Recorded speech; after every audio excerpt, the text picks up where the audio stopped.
Arkadaşlar bugün sizlerle birlikte yeni aldığımız böyle bir güzel bir tane şey aldık. Şu an hemen söyleyemiyorum ama şimdi göreceksiniz. O zaman bu arada göstermeden iki tane bir şey göstereceğim size. Göstermeden önce like atmayı, abone olmayı, yorum yapmayı unutmayınız ve paylaşmayı da unutmayınız. Şimdi ilk başta odanı gösteriyorum. Arkadaşlar bakın şimdi. Burada ütüne yoktu. Bu ben duvara yaslanmıştı yatan. Ütüne geldi, annemin yatağına yaslandı. Ve şimdi şeyimi gösteriyoruz. Şeyimi. Hazır mısınız? İşte burada. Bak.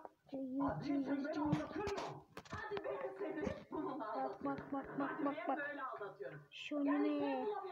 Anne buna ne deniyordu? Anne buna ne deniyordu? Şömine. Yanıyoruz. İbine girek. Alev ya. Bu arada gerçek ateş değil. Bu arada burada da kuşumuz var.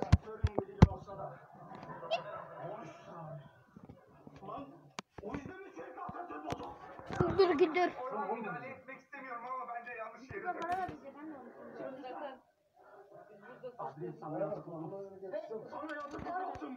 Evet arkadaşlar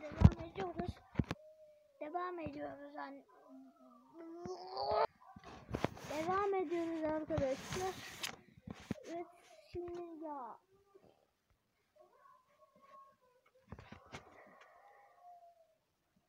Her videoda ne yapacağımı bilmiyorum ya.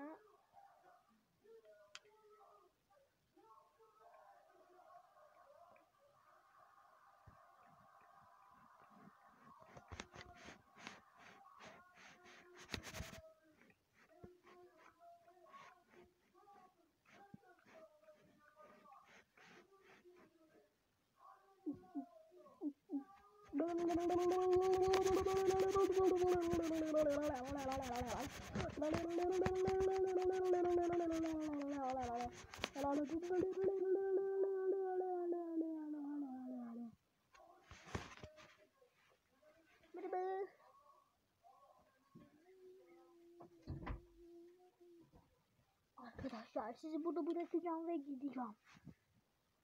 Bye bye.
Merhaba. Bir dakika.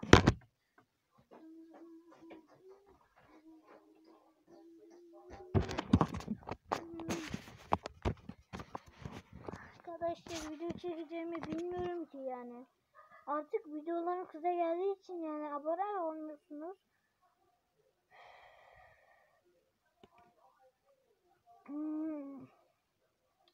Ama şu söyleyemiyorum arkadaşlar.